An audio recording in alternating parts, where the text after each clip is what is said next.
I come to you today in my most humble and authentic form, in a robe, no makeup, about to go out for the night. We're going to talk about Katy Perry and Taylor Swift's feud. If you want another creator to cover this, tag them. If somebody's already done this, tag them. If you have something to add, comment. Anyways, birth charts, and I chose this picture of Katy Perry because it is one of my favorite pictures of her. Katy is a Scorpio sun, a Scorpio moon, a Scorpio rising. Okay, hold on, take a deep breath, everyone. A Scorpio Mercury, a Sag Venus, and a Capricorn Mars. Who was scared? Raise your hand. Yeah. Katy is packing heat in her chart. This is one of my favorite pictures of Taylor. Taylor is a Sagittarius sun, a Cancer moon, a Scorpio rising, a Capricorn Mercury, an Aquarius Venus, and a Scorpio Mars. At this point, let's all just memorize her birth chart because it's going to keep coming up on my page over and over. Now, we start our story in 2009, the year that pop culture is said to have died. I know, tragic. May 4th of 2009, Katy tweets, "At Taylor Swift, love you. You deserve all the awards in the world. Vote for Tay-Tay. P.S. Your Mother's Day video made me cry. You're an angel." It's all love. It's quiet on the war front. We were all wearing Life is Good tees, and life was indeed good. And for more evidence of just how good we had it, on July 6th of 2009, Taylor tweeted, "Watching the Waking Up in Vegas video. I love Katy Perry. I think I'm going to hang her poster on my wall now." And Katy responded and said, "You're as sweet as pie. Let's write a song together about the subject we know best. For my new record. It'll be brilliant." Was Katy possibly just self-promoting? Yeah, always a chance, but also, who wouldn't want to do a song with Taylor Swift? So. And as you can see, they were kind of friends. I mean, friends in like an industry way, because obviously Katy was quite a bit older than Taylor, but they were both pop girlies and they were living it up. So sometimes they went to dinner together, and they definitely took pictures together on the runways at all of the events. And that's something to remember. More evidence that they were friends right here. Here she is with Katy and her husband, Russell Brand, at the time. But Taylor had like a little bit of a love life going on at the time as well, because 2009 was also the year that a 32-year-old man decided that he was into 19-year-olds. I'm referring to Taylor Swift and John Mayer. Every time that we talk about age gap relationships on here, somebody comments and says, "I was in an age gap relationship and it turned out perfect and fantastic and amazing." But I'm here to tell you that you are the exception, not the rule. And don't you think that 19 is too young to be messed with? Moreover, I implore you to ask yourself whether you, at 32, would be interested in somebody in the midst of their college years. Because if you answer yes, I think we need to book you an appointment to assess why you feel that way, because 19 is indeed too young to be played by dark, twisted games. It's just two entirely different life stages, and I know that it's a little bit different because they're in Hollywood, and it's like this whole crazy world that only they are a part of and only they understand. But last time I checked, we were not short of 30-year-old women in Hollywood. Although we like to pretend that they're past their prime at that point, they are not, okay? And you could be dating them. You really could, if you were emotionally mature enough. I obviously have a lot of feelings on this, and I think that most of us agree that 19 is in fact an inappropriate age to be dating when you're 32. Again, not illegal, but 19 is too young to be messed with. It is indeed. Anyways, stream 29 by Demi Lovato, and we will move on before any scream crying is allowed to occur on my part. Have we lost the plot a little bit? Yes, we have, but my point was that John Mayer and Taylor Swift were dating in 2009, and could I have just left it at that? No, because my heart has to reveal its truth, and I feel like the truth could not be more clear when it comes to Taylor having to live in this man's chess game where he changes the rules every damn day. Anyways, April 15th of 2010, Taylor was playing the Fearless tour. Whenever the world gets tough, I like to bring myself back to the day that Fearless was released. Remember that moment, because it was a good one. But then, Taylor started singing Hot and Cold. Not her song. No, it's not. Because then, Katy entered stage left and proved once again that two slays are indeed better than one. I've been watching a lot of Mike's Mike, so slay is now part of my vocabulary. But then, surprise, 2012 rolls around, and who's dating John Mayer but Katy Perry? She was about 28 though, so maybe he learned something from dating Taylor. Like perhaps that 19 is too young to be messed with? Now, Taylor and Katy weren't super close, so I don't know why we would assume that she would hold a grudge on this, because, as you know, Taylor is famous for not holding grudges. But if she did, who would blame her when this man made her cry all the way home? If you hate Dear John, you just simply are not in the right series today. Now, in all honesty, I don't think that any of the problems between Katy and Taylor have anything at all to do with John Mayer, but I like to razz on him because obviously he deserves it. If you make me give him one compliment, Never on the Day You Leave, a song inspired by Katy, was indeed a very beautiful song. Too bad I blocked him on Spotify after I found out about that one Playboy interview. Anyways, moving swiftly on. Swiftly? So, it's February 10th of 2013. It's the Grammys. Normally, Taylor and Katy would pose for a picture. Example A. Example B. Example C. I have made my case. But instead, this is what we get. A formal handshake where they are actually just touching arms. Now, did all of those pictures of them together mean that they were besties? No, but they were both famous pop girlies, so it just made sense. But now, they're not even doing that. Honestly, it would have been less awkward if they had just avoided each other and we had gotten no pictures of them together, but somebody took this photo, and that's how we all knew something was happening. March 23rd of 2013, a backup dancer named Scott is on Twitter, and we care deeply about Scott because Katy and Taylor also care deeply about him. He was actually a backup dancer for both of them, which is a major slay on Scott's part, may I just say. Now, he was currently on the Red tour with Taylor. We are deep in the twee era at this point. And he did a little posty post. I don't know who made this cake, but side-by-side picture, this cake, she's not slaying quite as much as this one that was made for Taylor's promotion. However, I would take this cake. I want a Barbie cake. Where is my Barbie cake? I want one immediately. Who will remedy this situation? You have 13 days. And I don't mean that as a reference to Taylor Swift. I mean, literally, my birthday is in 13 days. Anyways, he tweets out those pictures, and Katy retweets them. Would be super cute, except she added on, "Mother's always watching. ... The ominous ... Then, we have a couple periods. It's May 23rd of 2013, and Taylor decides to tweet Katy out of the blue, seemingly. And she says, "At Katy Perry, please never change." It's quiet. Too quiet. Fast forward, July 2013. We're about 6 months into the Red tour, and I need to introduce you to another backup dancer named Lockhart. Him, Scott, and one other dancer were all on the Red tour with Taylor, but had previously been on tour with Katy and all said that they loved her, and Katy said that they were very close. So according to Lockhart, Katy reached out to them to see if they wanted to go on tour with her soon, and they all said yes. Problem being, though, that Taylor was still on tour. It had only been 6 months. So they asked Taylor Swift's management about it, and apparently they fired them. Although the story is conflicting. Did they get fired? Did they quit? We aren't 100% sure. But either way, they're now with Katy, and they're not with Taylor.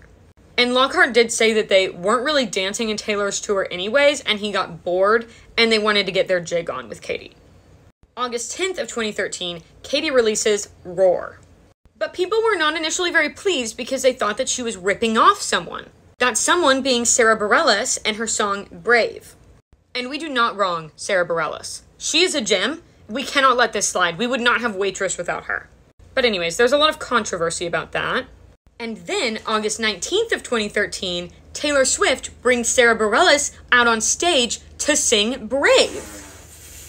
My audience in the back is laughing. Yes, I do have an in-studio audience because I'm that good. And they think that this is just as shocking as you do, I'm sure. And before Taylor brought her on stage, she described her song as so original. Oh. People immediately were seeing a very direct attack, but honestly, her tone didn't really make it seem like a direct attack, but I see what you're seeing too. Still, the words are kind of strange to use because shouldn't we assume that every song is original? Although, as we know on this page, nothing is actually original anymore. Everybody's sampling, everybody's getting inspiration. It's all a copy of a copy of a copy. We subscribe to postmodernism here, and that's the end of that.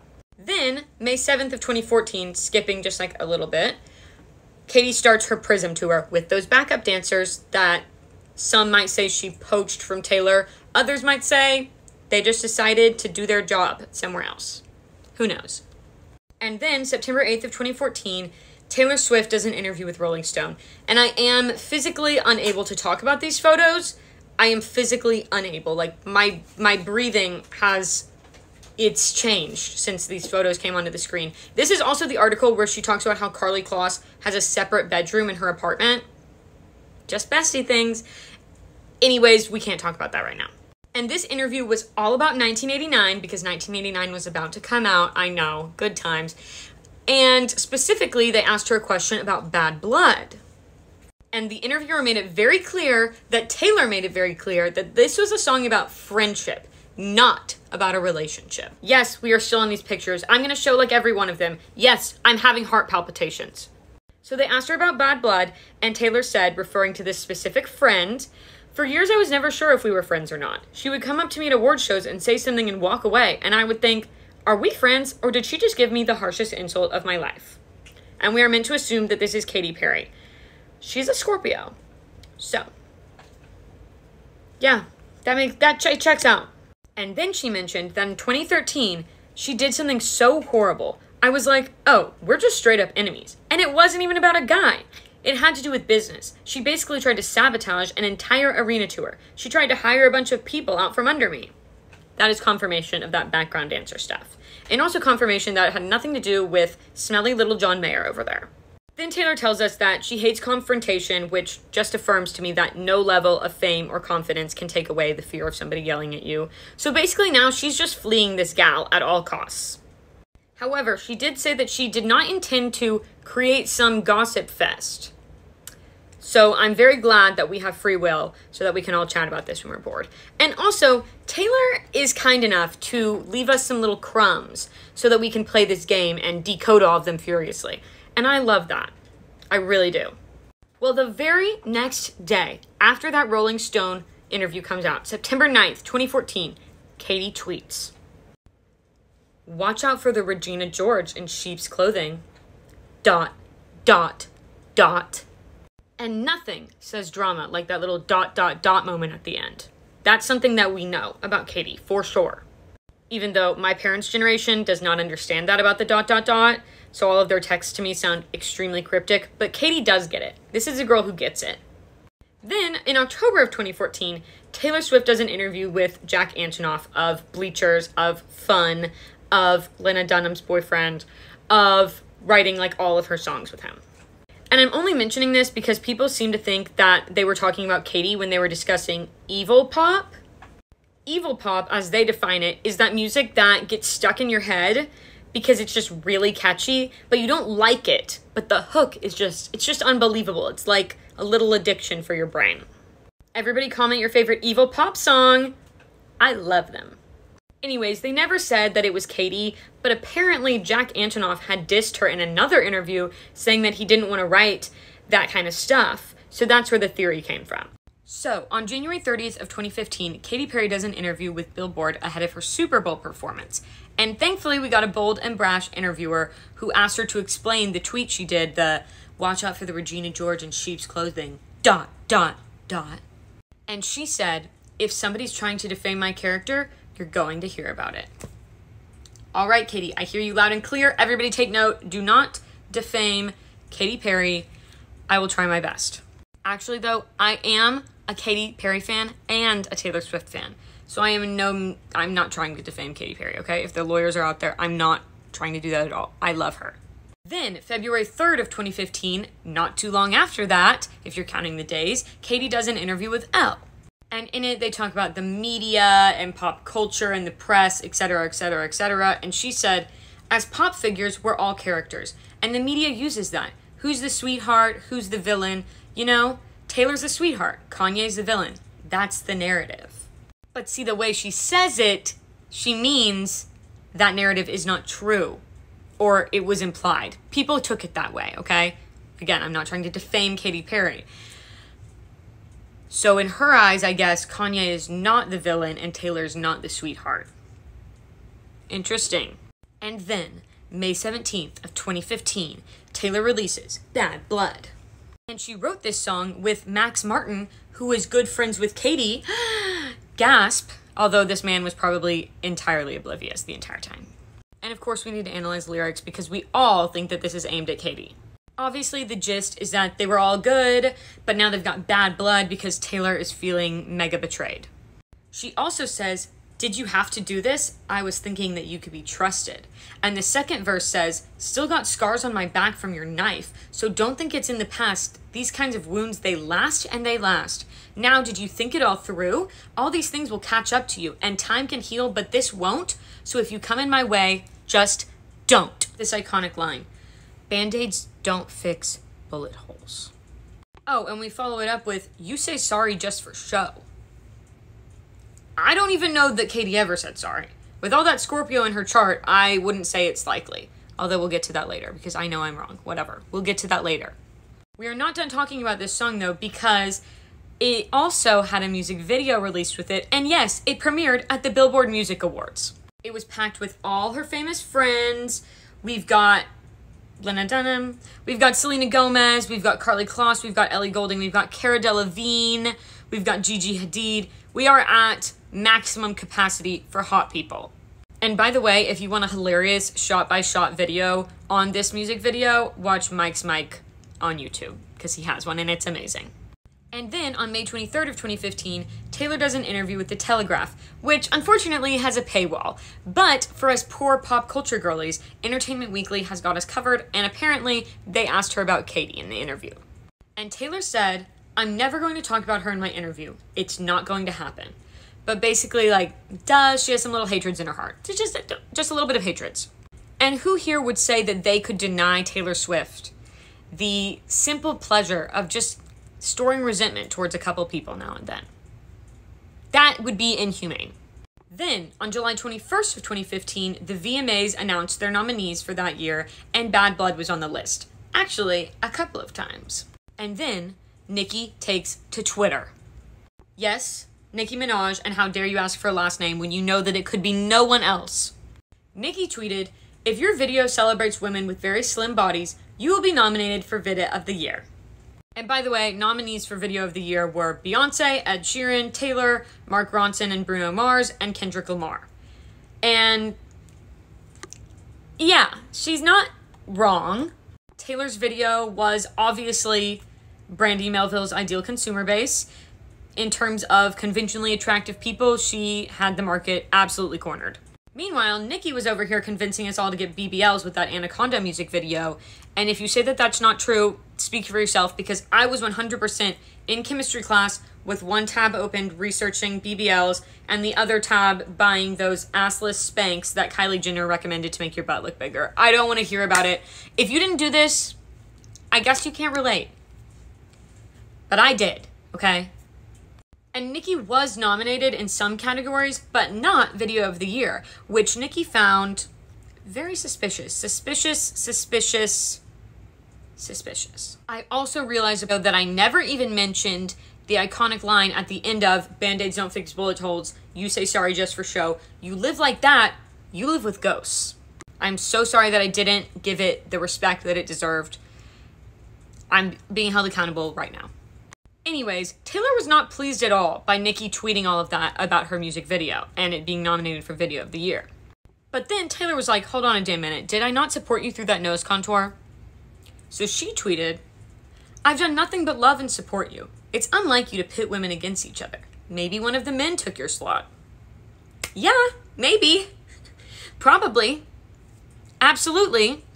But truthfully, I think that it had more to do with the subject matter of Nicki's songs that got her less nominations, particularly Anaconda, which is the song that we're talking about. But it still infuriates me because you know what? Have you heard a song by a man and the way that they talk about girls? And all that she said was that he can tell that she's not missing any meals and that she's having a good time. She's eating. She's participating in activities that she is of age to participate in. Nothing wrong with that. Anyways, the beef ended then and there with Taylor and Nicki. I think they sorted out in private. If they didn't, I don't know. That's not the subject matter of this video, so we have to move on. But that whole Twitter beef was only the backdrop for the tweet that Katy was about to drop the next day. Finding it ironic to parade the pit women against other women argument about as one unmeasurably capitalizes on the takedown of a woman. ... freaking ... I think that that's Katy's way of doing like a digital mic drop. So if we had any doubt about who Bad Blood was directed towards, I don't think we need to have it anymore. Thank you for the clarity, Katy. Then, July 13th of 2016, it came out that Taylor had actually written for Rihanna's song This Is What You Came For with Calvin Harris. Calvin Harris featuring Rihanna, but I'm going to say it's Rihanna's song, okay? Originally, we thought that it was only Calvin and some anonymous weird writer name, but since Taylor and Calvin had recently broken up, which I did not mention because it was irrelevant to the storyline up until now, we discovered that that pseudonym was actually Taylor. I also want to say that when I said that it was Rihanna's song and not Calvin's, I was joking. If you're a member of Calvin Harris's team, I am joking, okay? Contains opinions. See that? Okay? Okay. I know that it's not an accurate opinion, but it's still mine. So it came out after they broke up that Taylor was actually helping him write This Is What You Came For Rihanna under a pseudonym. And you would think that he would have no problem crediting somebody belatedly for work that they really did do, but Calvin was a little bit annoyed. Now, initially, Calvin responded to the news on Twitter by saying, and she sings on a little bit of it too. Amazing lyric writer, and she smashed it as usual. Keeping it professional. And I'm going to be doing a dramatization because I just feel like this is how it happened. So then he was thinking, you know what? I feel like maybe I need to add like a little bit more clarity. I wrote the music, produced the song, arranged it, and cut the vocals though. And initially she wanted it kept secret, hence the pseudonym. Okay, yeah, that's perfect. Now everybody knows I for sure was the main force behind it. No. You know what? How dare she? Hurtful to me at this point that her and her team would go so far out of their way to try and make me look bad at this stage though.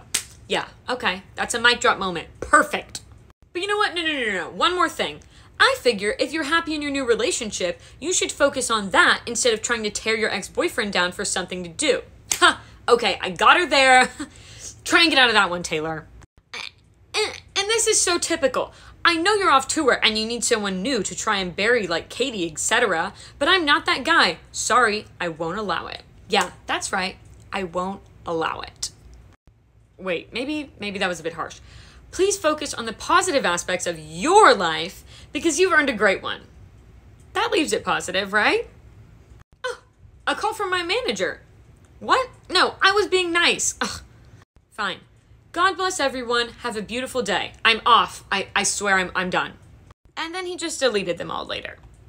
Now, what did we learn here? For one, that celebrities are just as prone to snapping on Twitter as us, if not more so. We also learned that Calvin thinks that Taylor buried Katy. Right under the earth, 6 feet under. Good night, rest peacefully. But Katy showed up alive and on Twitter of all places. And Katy decided to take on a comedic approach, so she posted a gif of Hillary Clinton, where Hillary is basically just making a face like, see bitches, see? Y'all were so long on the uptake, but I knew it all along. We also then got a cryptic retweet that said, time, the ultimate truth teller. But let me correct this misinformation. I am the ultimate truth teller, so put your faith blindly in me. A few months after Calvin Harris went a little bit nuts on Twitter one night and then deleted it all, September 10th of 2016, a fan had the absolute gall to tweet at Katy asking her if she would ever collaborate with Taylor. And Katy replied, if she says sorry, sure. And I just know in my heart that that fan, they saw it coming and they wanted to cause chaos. You know what? I don't blame them for it. I'm just saying I'm on to you. Now, if you had looked at the required reading list and watched the Miss Americana documentary, then you would know that Taylor was MIA for all of 2017. Yes, that's correct. And Katy was not the only person that she was dealing with. This was also when all of that Kanye and Kim shit went down. Everybody was bashing her left, right, and center, so she decided to make a little Irish exit. Don't blame her. So we won't be seeing her for a little bit. Therefore, when things happen and she just doesn't respond, I think that we can all use this as kind of the bottled response until she really is back, okay? May 8th of 2017, Katy did an interview with Entertainment Weekly for her new album release. And yeah, Entertainment Weekly went straight in there to get the goods and asked her if Bad Blood was inspired by her, to which she said was not her question to answer. Good response, Katy. Your PR team has trained you well. Then they asked her if she would have a diss track response to Bad Blood. And Katy was like trying to get us to read between the lines, so to speak, but actually the gap between the lines was like very large and it was filled with like pretty big legible text. You know what I'm saying? We all very quickly said, it's basically not even, it's just basically another line, you know, it's not really even between the lines anymore. She said, there is no one thing that's calling out any one person. One thing to note is, you can't mistake kindness for weakness and don't come for me. Honestly, when women come together and they decide to unite, this world is going to be a better place. Period. End of story. But let me say this. Everything has a reaction or a consequence, so don't forget about that, okay, honey? We got to keep it real, honey. Rest assured, I will never call y'all honey again. I have a personal vendetta against those phrases. They just feel very condescending. I'm so sorry that I had to subject you to that. So y'all obviously see what I'm talking about the gaps between those lines and how large and legible they are. However, I mean, did we see her chart, how much Scorpio was in it? I didn't expect her to be this little sweetie sugarcoating everything, okay? We knew this was coming. So, May 19th of 2017, Katy does release said diss track from the last video, Swish, Swish. It took her 2 years, but people immediately knew that this was probably a response to Bad Blood. And honestly, no hate to Katy on that, by the way, because that's how you know it is not just a feud for PR. She didn't immediately have a song ready to go to respond. She had to take some time on that. So let's analyze it. Right out the gate, Katy says, they don't want... Okay. I'm sorry, I can't read suddenly. Hold on. So Katy says... they don't know what is what, they just strut. Which I think is calling out Miss Taylor's iconic strutting. Oh God. Then, Katy describes herself as a tiger who doesn't need the opinions of a shellfish or a sheep. And obviously we know sheep is like, ugh, you're such a follower. But shellfish, is she saying that Taylor is selfish? Or maybe a stretch, is she digging at her Cancer moon, the little crab? Could this be Cancer slander? Because if it is, I'll participate. I will participate in any zodiac slander, and I'm also willing to play devil's advocate if you want a little reverse psychology in on it. Very little things that I will play devil's advocate for, but astrology is one of them. She also says, you're a joker and I'm a courtside killer queen. So Katy is clear that she doesn't play games. She doesn't do performances. She just sits back doing what? Being a killer queen. And at one point, she tells the person that this song is very directly pointed at, your game is tired, you should retire, you're about as cute as an old coupon expired. Cue me crying to nothing new. And this line is repeated over and over. So keep calm, honey. We know how I feel about honey. I'ma stick around for more than a minute, get used to it. Funny my name keeps coming out of your mouth, cause I stay winning. Nicki also has a verse on this song, which slaps, of course, but it is interesting because of those VMA tweets. Do we remember that from before? Yeah. And we thought that that was resolved, and I think that it was. I think that Nicki just kind of has that rage inside of her ready to release at any given moment onto any track, which I love and I also relate to. The video is almost over, so I might as well just address it. Why is this hair so much longer than the others? Well, I put my hair in 2 braids the other day, y'all may remember.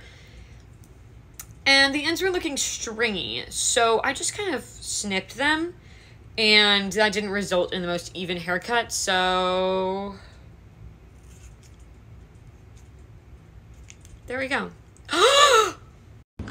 Smile. Though your heart is aching. Smile. Even though it's breaking. A lot has happened in the interim.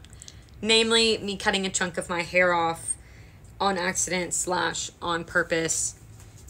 Then my boyfriend said he would not fix it because it was just too much. So, until I put my pride aside and go to a salon to have them fix it, my hair will be in clips.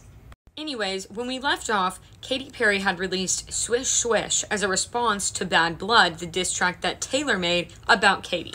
And May 19th of 2017, it was crickets from Taylor. But who steps up to the bat but Ruby Rose? She's friends with Taylor and clearly a protective friend, which we do love. So she tweets out, purposeful poop to bomb a petite to a sloppy mess of writing over the top of funk agenda. Stop trying to make fetch happen.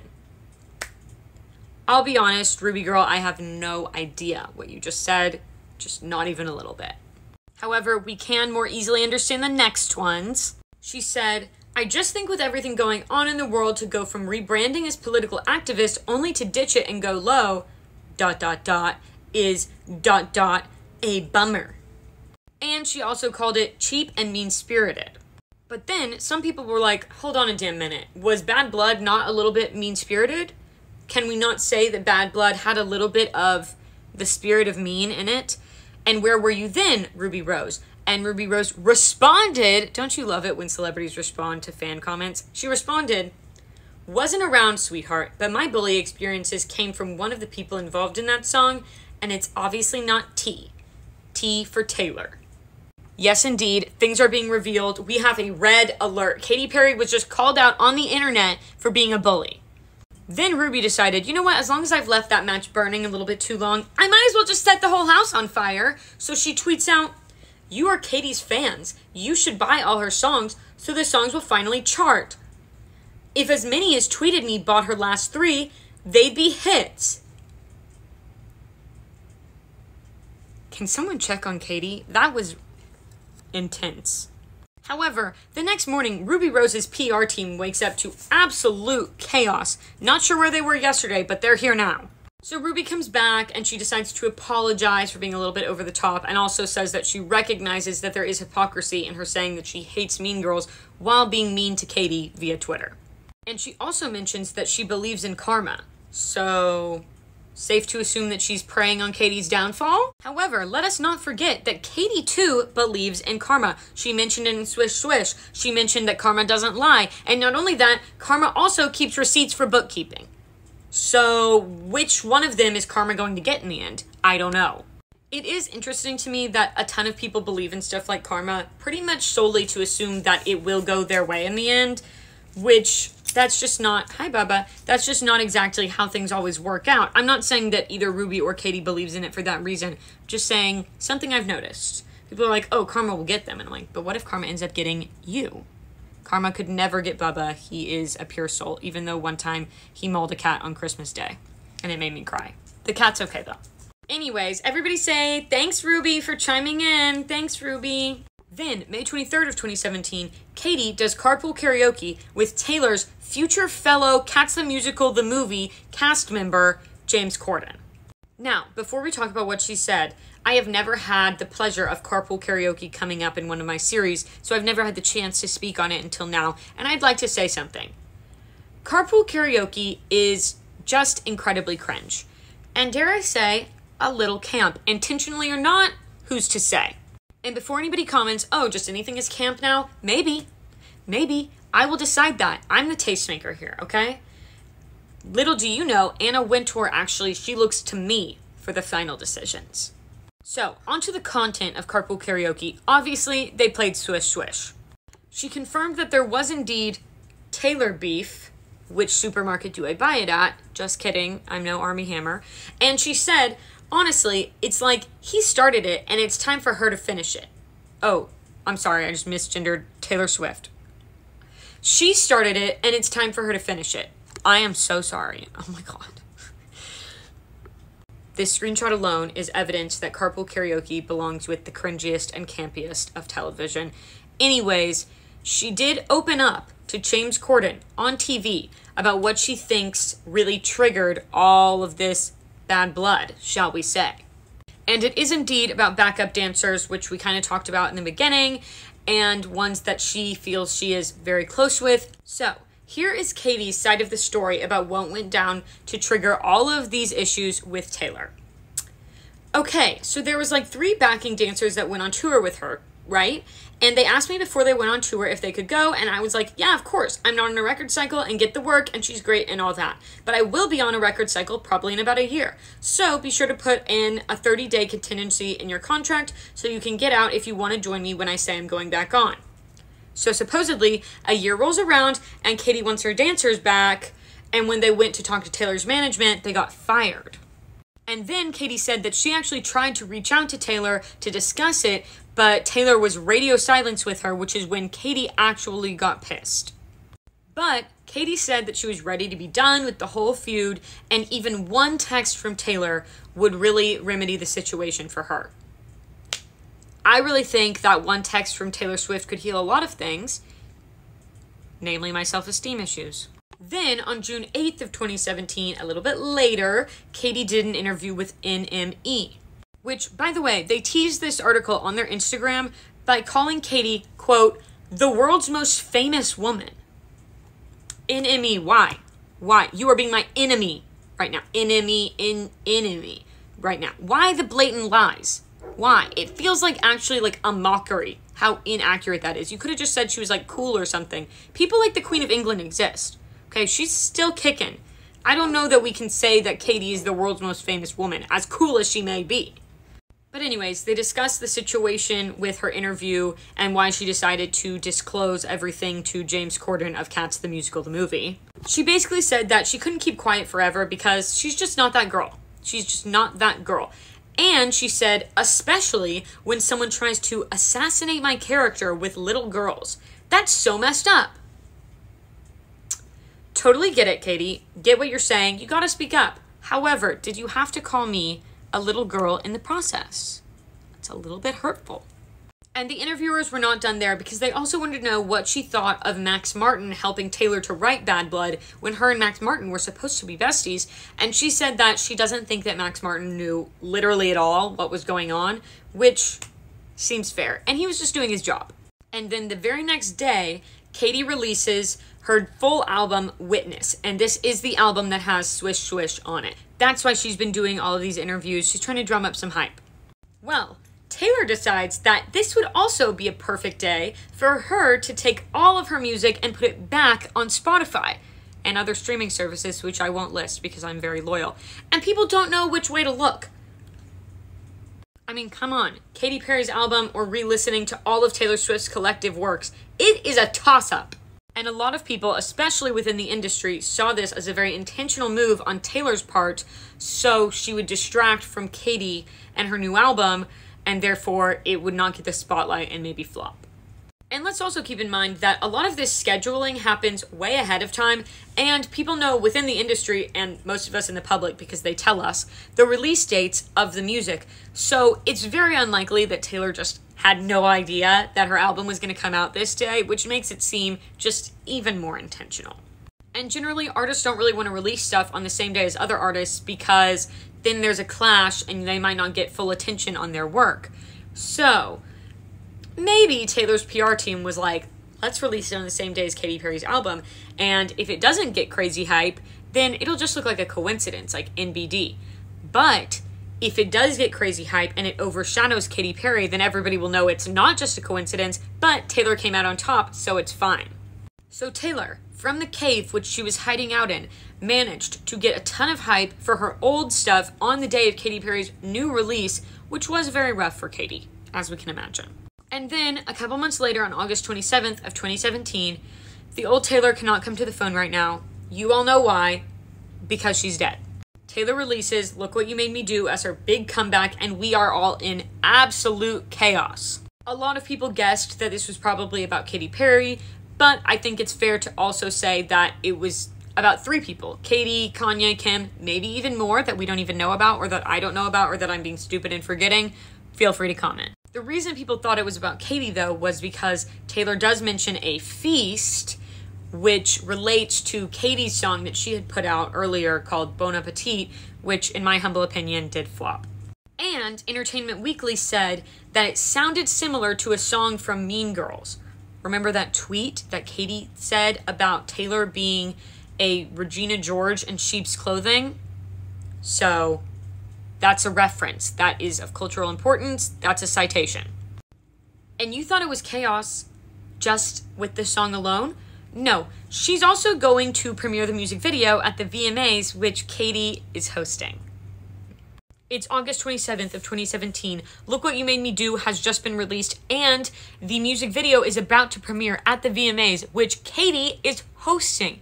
So I know that we're all thinking, oh my god, Taylor has upstaged Katy yet again, but we didn't even know how bad it would be.